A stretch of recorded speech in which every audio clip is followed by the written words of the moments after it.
بسم الله الرحمن الرحيم ألف لام ميم ذلك الكتاب لا ريب فيه هدى للمتقين الذين يؤمنون بالغيب ويقيمون الصلاة ومما رزقناهم ينفقون والذين يؤمنون بما أنزل إليك وما أنزل من قبلك وبالآخرة هم يوقنون أولئك على هدى من ربهم وأولئك هم المفلحون إن الذين كفروا سواء عليهم أأنذرتهم أم لم تنذرهم لا يؤمنون ختم الله على قلوبهم وعلى سمعهم وعلى أبصارهم غشاوة ولهم عذاب عظيم ومن الناس من يقول آمنا بالله وباليوم الآخر وما هم بمؤمنين يخادعون الله والذين آمنوا وما يخدعون إلا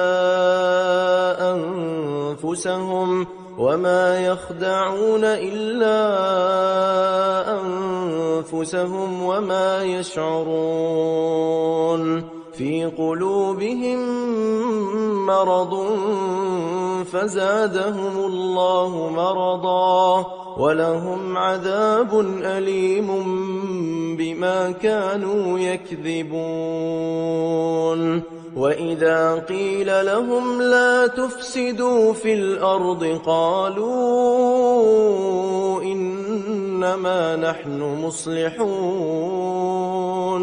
ألا إنهم هم المفسدون ولكن لا يشعرون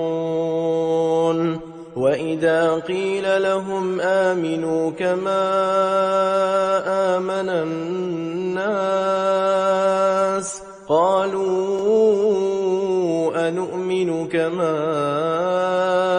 آمن السفهاء ألا إنهم هم السفهاء ولكن لا يعلمون وإذا لقوا الذين آمنوا قالوا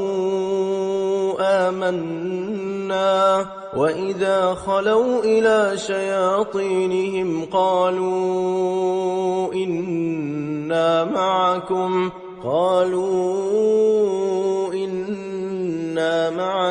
إنما نحن مستهزئون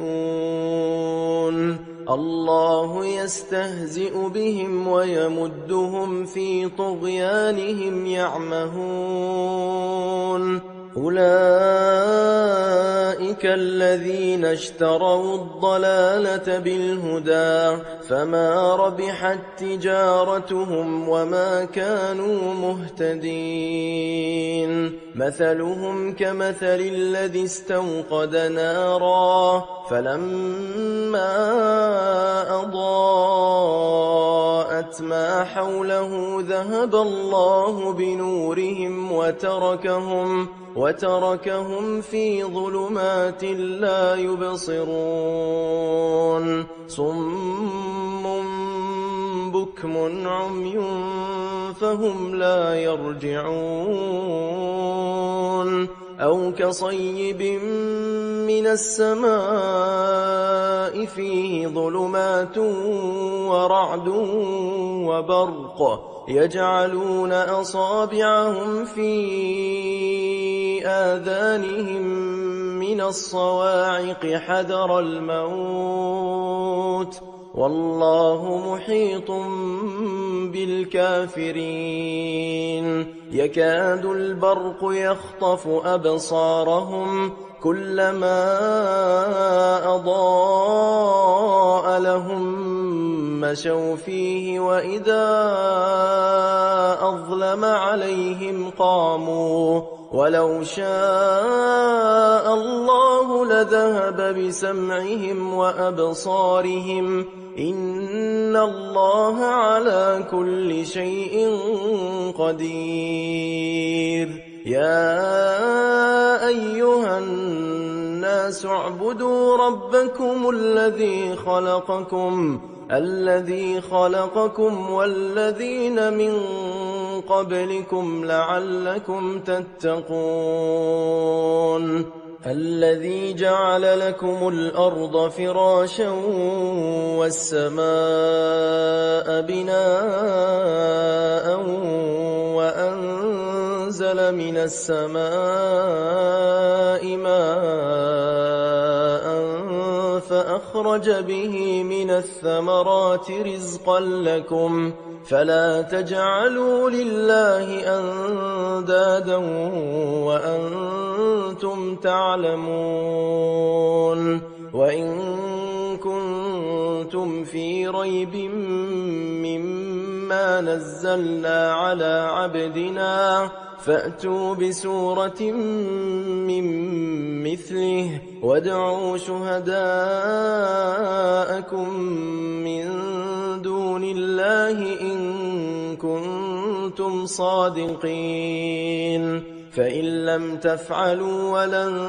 تفعلوا فاتقوا النار التي وقودها الناس والحجارة أعدت للكافرين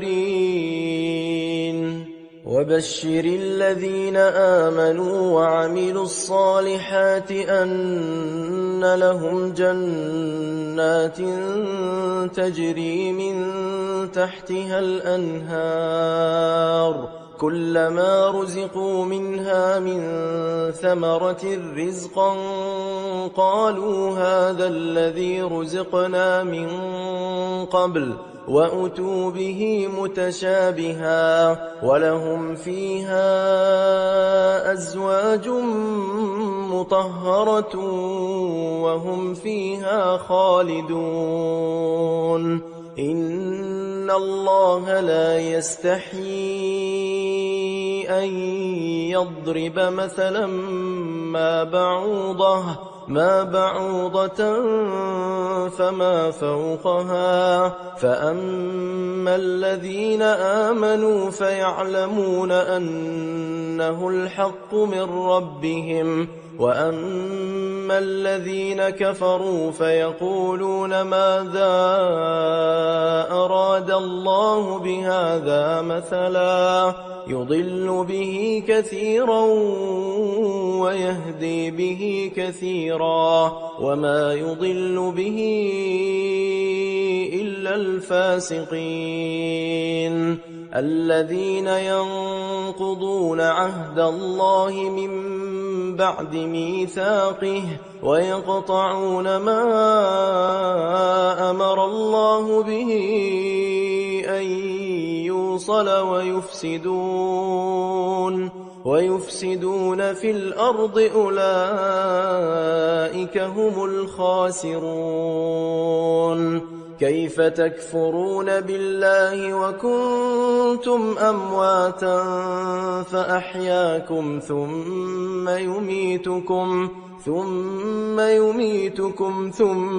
يحييكم ثم إليه ترجعون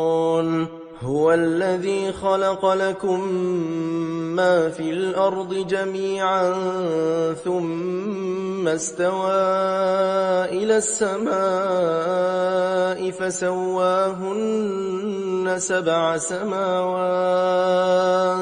وهو بكل شيء عليم وإذ قال ربك للملائكة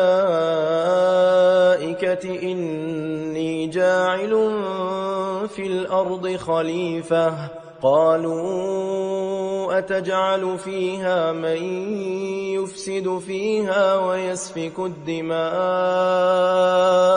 ونحن نسبح بحمدك ونقدس لك. قال إني أعلم ما لا تعلمون. وعلم آدم الأسماء كلها ثم عرضهم على الملائكة فقال أنبئوني بأسماء هؤلاء إن كنتم صادقين. قالوا سبحانك لا علم لنا إلا ما علمتنا إنك أنت العليم الحكيم. قال يا آدم أنبئهم بأسمائهم فلما أنبأهم بأسمائهم قال ألم أقل لكم إني أعلم غيب السماوات والأرض وأعلم ما تبدون وما كنتم تكتمون. وإذ قلنا للملائكة اسجدوا لآدم فسجدوا إلا إبليس أبى واستكبر وكان من الكافرين. وقلنا يا آدم اسكن أنت وزوجك الجنة وكلا منها رغدا حيث شئتما ولا تقربا هذه الشجرة فتكونا من الظالمين. فأزلهما الشيطان عنها فأخرجهما مما كانا فيه وقلنا اهبطوا بعضكم لبعض عدو ولكم في الأرض مستقر ومتاع إلى حين. فتلقى آدم من ربه كلمات فتاب عليه إنه هو التواب الرحيم.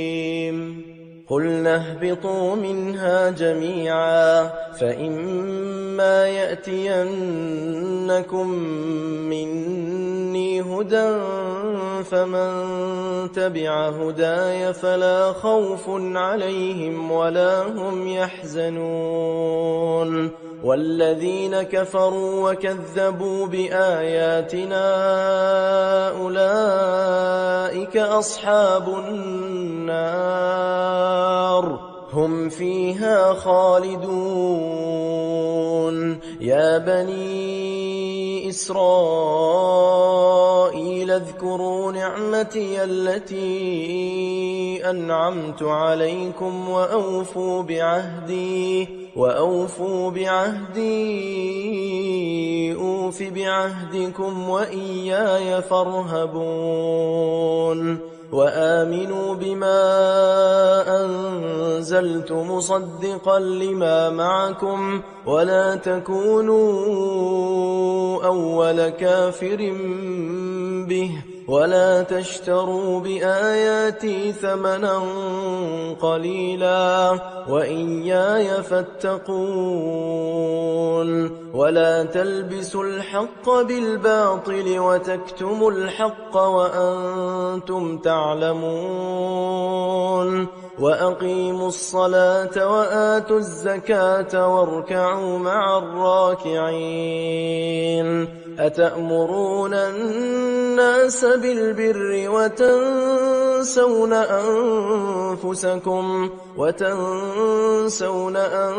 أنفسكم وأنتم تتلون الكتاب أفلا تعقلون واستعينوا بالصبر والصلاة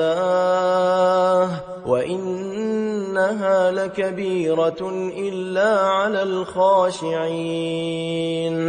الذين يظنون أنهم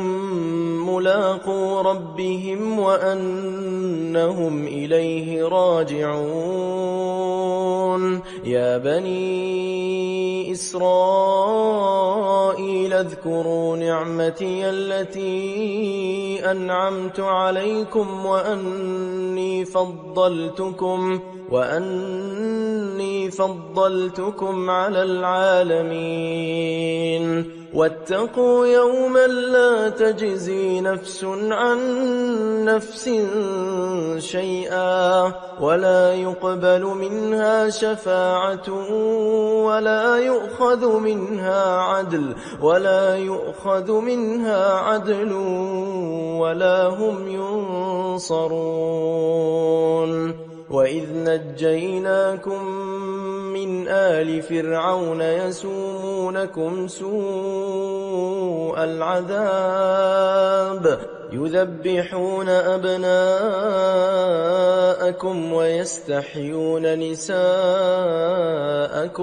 وفي ذلكم بلاء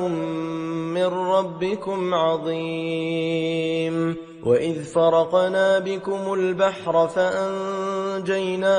وأغرقنا آل فرعون وأنتم تنظرون وإذ واعدنا موسى 40 ليلة ثم اتخذتم العجل من بعده وأنتم ظالمون ثم عفونا عنكم من بعد ذلك لعلكم تشكرون وإذ آتينا موسى الكتاب والفرقان لعلكم تهتدون وإذ قال موسى لقومه يا قوم إنكم ظلمتم أنفسكم باتخاذكم العجل فتوبوا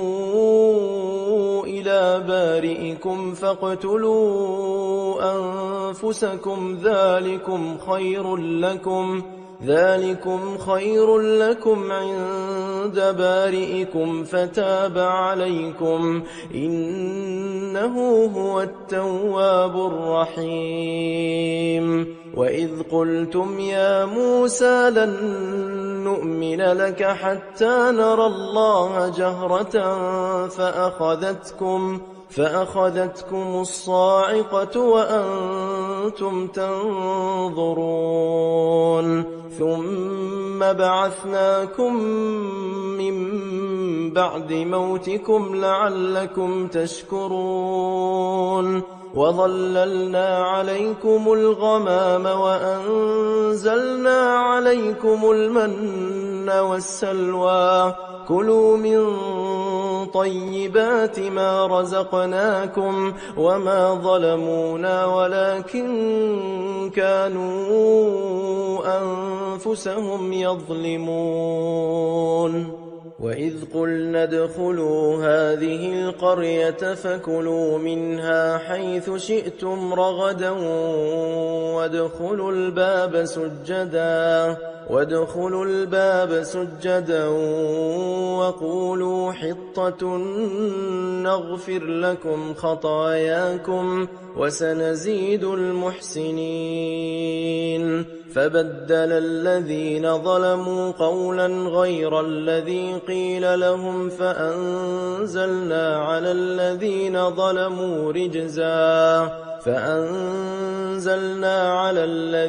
ظلموا رجزا من السماء بما كانوا يفسقون وإذ استسقى موسى لقومه فقلنا اضرب بعصاك الحجر فانفجرت منه 12 عينا قد علم كل أناس مشربهم كلوا واشربوا من رزق الله ولا تعثوا في الأرض مفسدين وإذ قلتم يا موسى لن نصبر على طعام واحد فادع لنا ربك يخرج لنا مما تنبت الأرض من بقلها وقثائها وفومها وعدسها وبصلها قال أتستبدلون الذي هو أدنى بالذي هو خير اهبطوا مصرا فإن لكم ما سألتم وضربت عليهم الذلة والمسكنة وباءوا بغضب من الله ذلك بأنهم كانوا يكفرون بآيات الله ويقتلون النبيين بغير الحق ذلك بما عصوا وكانوا يعتدون إن الذين آمنوا والذين هادوا والنصارى والصابئين من آمن بالله واليوم الآخر وعمل صالحا فلهم أجرهم عند ربهم ولا خوف عليهم ولا هم يحزنون وإذ أخذنا ميثاقكم ورفعنا فوقكم الطور خذوا ما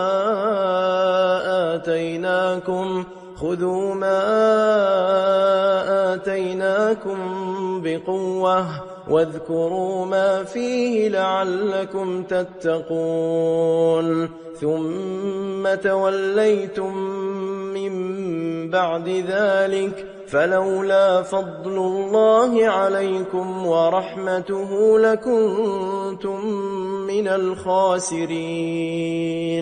ولقد علمتم الذين اعتدوا منكم في السبت فقلنا لهم كونوا قردة خاسئين فجعلناها نكالا لما بين يديها وما خلفها وموعظة للمتقين وإذ قال موسى لقومه إن الله يأمركم أن تذبحوا بقرة قالوا أتتخذنا هزوا قال أعوذ بالله أن أكون من الجاهلين قالوا ادع لنا ربك يبين لنا ما هي قال إنه يقول إنها بقرة لا فارض ولا بكر عوان بين ذلك فافعلوا ما تؤمرون قالوا ادع لنا ربك يبين لنا ما لونها قال إنه يقول إنها بقرة صفراء فاقع لونها تسر الناظرين قالوا ادع لنا ربك يبين لنا ما هي إن البقرة شابه علينا وإنا إن شاء الله لمهتدون قال إنه يقول إنها بقرة لا ذلول تثير الأرض ولا تسقي الحرث مسلمة لا شية فيها قالوا الآن جئت بالحق فذبحوها وما كادوا يفعلون وإذ قتلتم نفسا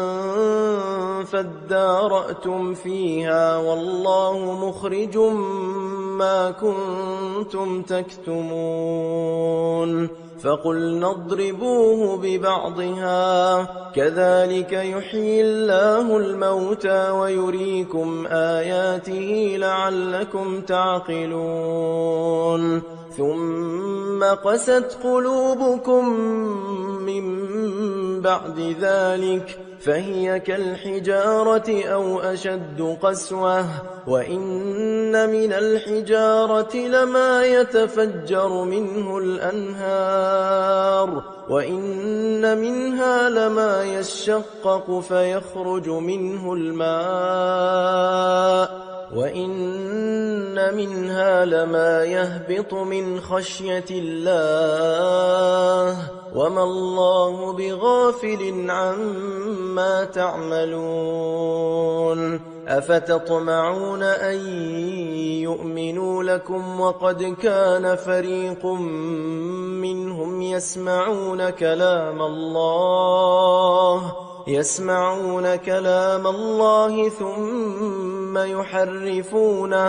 ثم يحرفونه من بعد ما عقلوه وهم يعلمون وإذا لقوا الذين آمنوا قالوا آمنا وإذا خلا بعضهم إلى بعض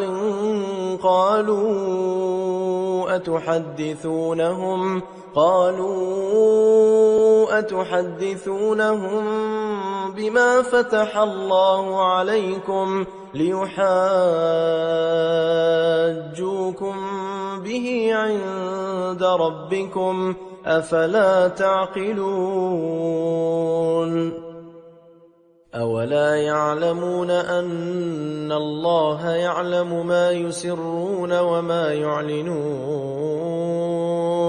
ومنهم أميون لا يعلمون الكتاب إلا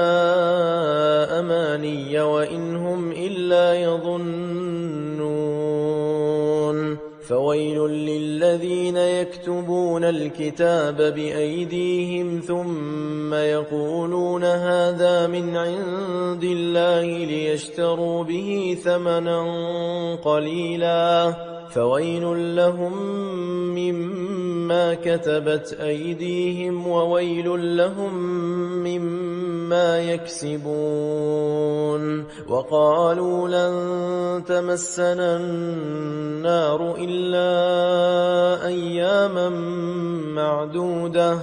قل أتخذتم عند الله عهدا فلن يخلف الله عهده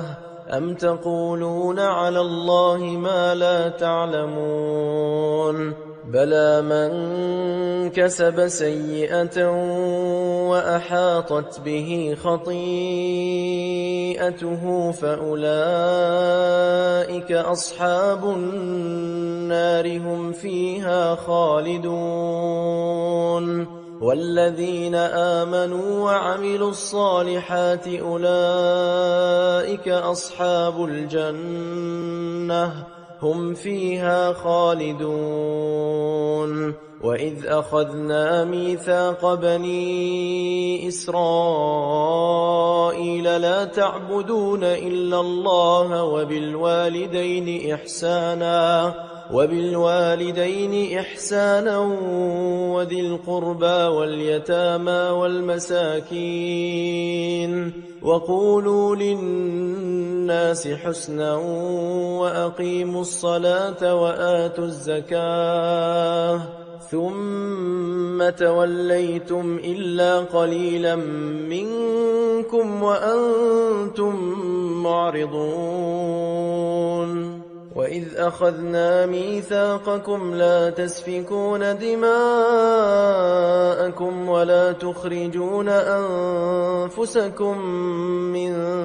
دياركم ثم أقررتم وأنتم تشهدون ثم أنتم هؤلاء تقتلون أنفسكم وتخرجون فريقا منكم من ديارهم تظاهرون عليهم بالإثم والعدوان وإن يأتوكم أسارى تفادوهم وهو محرم عليكم إخراجهم أفتؤمنون ببعض الكتاب وتكفرون ببعض فما جزاء من يفعل ذلك منكم إلا خزي في الحياة الدنيا ويوم القيامة يردون إلى أشد العذاب وما الله بغافل عما تعملون أولئك الذين اشتروا الحياة الدنيا بالآخرة فلا يخفف عنهم العذاب ولا هم ينصرون ولقد آتينا موسى الكتاب وقفينا من بعده بالرسل وآتينا عيسى ابن مريم البينات وأيدناه بروح القدس أفكلما جاءكم رسول بما لا تهوى أنفسكم استكبرتم ففريقا كذبتم وفريقا تقتلون وقالوا قلوبنا غلف بل لعنهم الله بكفرهم فقليلا ما يؤمنون ولما جاءهم كتاب من عند الله مصدق لما معهم وكانوا من قبل يستفتحون على الذين كفروا فلما جاءهم ما عرفوا كفروا به فلعنة الله على الكافرين بئس ما اشتروا به أنفسهم أن يكفروا بما أنزل الله بغيا أن ينزل الله من فضله على من يشاء من عباده فباءوا بغضب على غضب وللكافرين عذاب مهين وإذا قيل لهم آمنوا بما أنزل الله قالوا نؤمن بما أنزل علينا ويكفرون بما وراءه وهو الحق مصدقا لما معهم قل فلم تقتلون أنبياء الله من قبل إن كنتم مؤمنين ولقد جاءكم موسى بالبينات ثم اتخذتم العجل من بعده وأنتم ظالمون وإذ أخذنا ميثاقكم ورفعنا فوقكم الطور خذوا ما آتيناكم بقوة واسمعوا قالوا سمعنا وعصينا وأشربوا في قلوبهم العجل بكفرهم قل بئس ما يأمركم به إيمانكم إن كنتم مؤمنين قل إن كانت لكم الدار الآخرة عند الله خالصة من دون الناس فتمنوا الموت إن كنتم صادقين ولن يتمنوه أبدا بما قدمت أيديهم والله عليم بالظالمين ولتجدنهم أحرص الناس على حياة ومن الذين أشركوا يود أحدهم لو يعمر 1000 سنة وما هو بمزحزحه من العذاب أن يعمر والله بصير بما يعملون قل من كان عدوا لجبريل فإنه نزله على قلبك بإذن الله مصدقا لما بين يديه وهدى وبشرى للمؤمنين من كان عدوا لله وملائكته ورسله وجبريل وميكال فإن الله عدو للكافرين ولقد أنزلنا إليك آيات بينات وما يكفر بها إلا الفاسقون أو كلما عاهدوا عهدا نبذه فريق منهم بل أكثرهم لا يؤمنون ولما جاءهم رسول من عند الله مصدق لما معهم نبذ فريق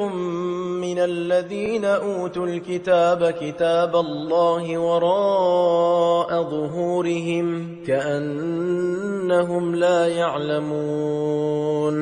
واتبعوا ما تتلو الشياطين على ملك سليمان وما كفر سليمان ولكن الشياطين كفروا يعلمون الناس السحر وما أنزل على الملكين ببابل هاروت وماروت وما يعلمان من أحد حتى يقولا إنما نحن فتنة فلا تكفر فيتعلمون منهما ما يفرقون به بين المرء وزوجه وما هم بضارين به من أحد إلا بإذن الله ويتعلمون ما يضرهم ولا ينفعهم ولقد علموا لمن اشتراه ما له في الآخرة من خلاق ولبئس ما شروا به أنفسهم لو كانوا يعلمون ولو أنهم آمنوا واتقوا لمثوبة من عند الله خير لو كانوا يعلمون يا أيها الذين آمنوا لا تقولوا راعنا وقولوا انظرنا واسمعوا وللكافرين عذاب أليم ما يود الذين كفروا من أهل الكتاب ولا المشركين أن ينزل عليكم من خير من ربكم والله يختص برحمته من يشاء والله ذو الفضل العظيم ما ننسخ من آية أو ننسها نأت بخير منها أو مثلها ألم تعلم أن الله على كل شيء قدير ألم تعلم أن الله له ملك السماوات والأرض وما لكم من دون الله من ولي ولا نصير أم تريدون أن تسألوا رسولكم كما سئل موسى من قبل ومن يتبدل الكفر بالإيمان فقد ضل سواء السبيل ود كثير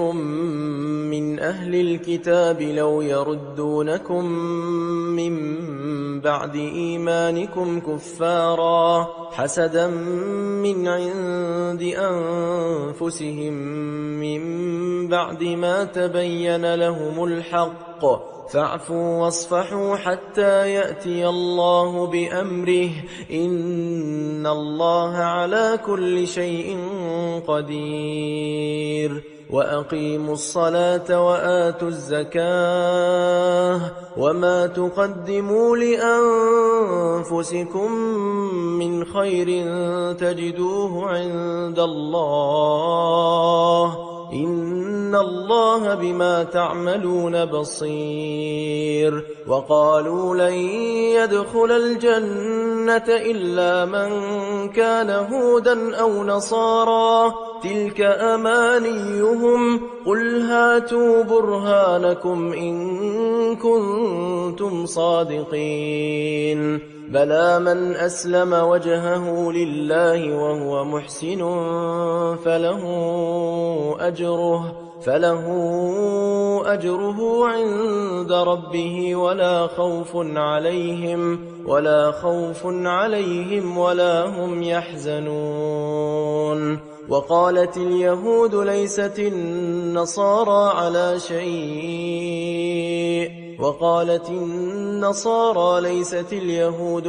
شيء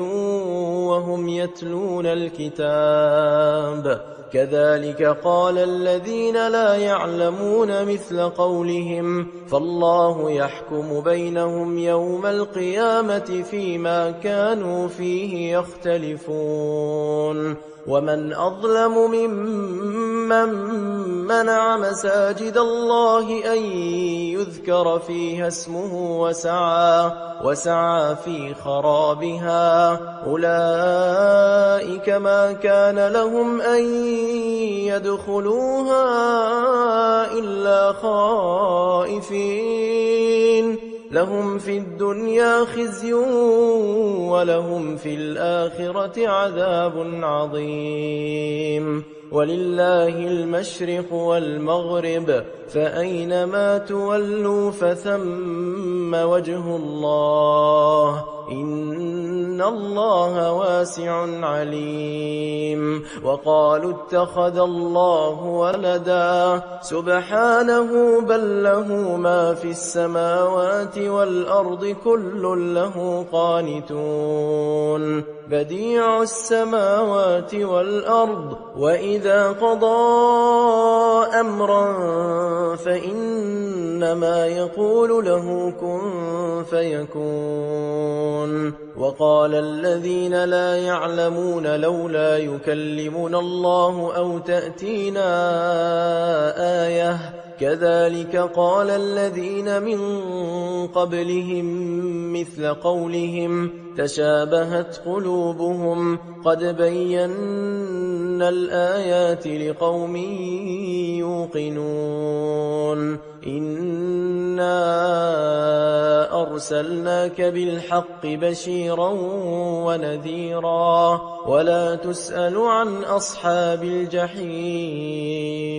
ولن ترضى عنك اليهود ولا النصارى حتى تتبع ملتهم قل إن هدى الله هو الهدى ولئن اتبعت أهواءهم بعد الذي جاءك من العلم ما لك من الله من ولي ولا نصير الذين آتيناهم الكتاب يتلونه حق تلاوته أولئك يؤمنون به ومن يكفر به فأولئك هم الخاسرون يا بني إسرائيل اذكروا نعمتي التي أنعمت عليكم وأني فضلتكم على العالمين واتقوا يوما لا تجزي نفس عن نفس شيئا ولا يقبل منها عدل ولا تنفعها شفاعة ولا هم ينصرون وإذ ابتلى إبراهيم ربه بكلمات فأتمهن قال إني جاعلك للناس إماما قال ومن ذريتي قال لا ينال عهد الظالمين وإذ جعلنا البيت مثابة للناس وأمنا واتخذوا من مقام إبراهيم مصلى وعهدنا إلى إبراهيم وإسماعيل أن طهرا بيتي للطائفين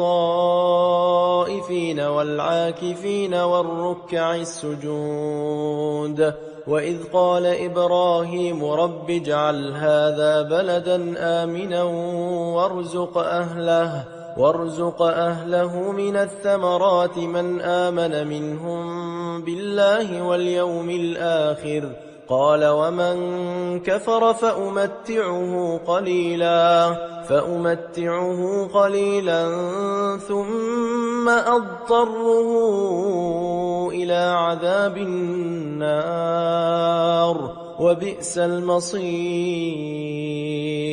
وإذ يرفع إبراهيم القواعد من البيت وإسماعيل ربنا تقبل منا إنك أنت السميع العليم ربنا وجعلنا مسلمين لك ومن ذريتنا أمة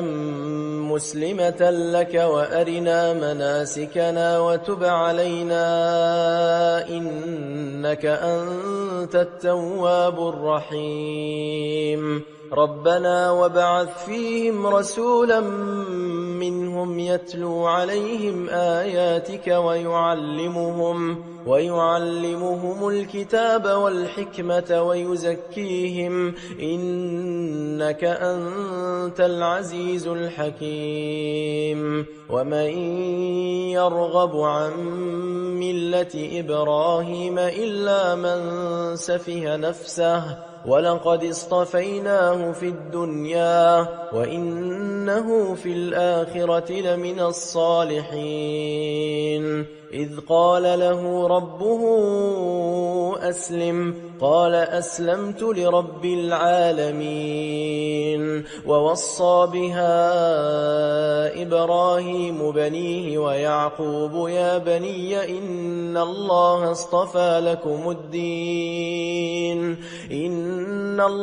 اصطفى لكم الدين فلا تموتن إلا وأنتم مسلمون أم كنتم شهداء إذ حضر يعقوب الموت إذ قال لبنيه ما تعبدون من بعدي قالوا نعبد إلهك وإله آبائك إبراهيم وإسماعيل وإسحاق إلها واحدا ونحن له مسلمون تلك أمة قد خلت لها ما كسبت ولكم ما كسبتم ولا تسألون عما كانوا يعملون وقالوا كونوا هودا أو نصارى تهتدوا قل بل ملة إبراهيم حنيفا وما كان من المشركين قولوا آمنا بالله وما أنزل إلينا وما أنزل إلى إبراهيم وإسماعيل وإسحاق ويعقوب والأسباط وما أوتي موسى وعيسى وما أوتي النبيون من ربهم لا نفرق بين أحد منهم ونحن له مسلمون فإن آمنوا بمثل ما آمنتم به فقد اهتدوا وإن تولوا فإنما هم في شقاق فسيكفيكهم الله وهو السميع العليم صبغة الله ومن أحسن من الله صبغة ونحن له عابدون قل أتحاجوننا في الله وهو ربنا وربكم ولنا أعمالنا ولكم أعمالكم ونحن له مخلصون أم تقولون إن إبراهيم وإسماعيل وإسحاق ويعقوب والأسباط كانوا هودا أو نصارى قل أأنتم أعلم أم الله ومن أظلم ممن كتم شهادة عنده من الله وما الله بغافل عما تعملون تلك أمة قد خلت لها ما كسبت ولكم ما كسبتم ولا تسألون عما كانوا يعملون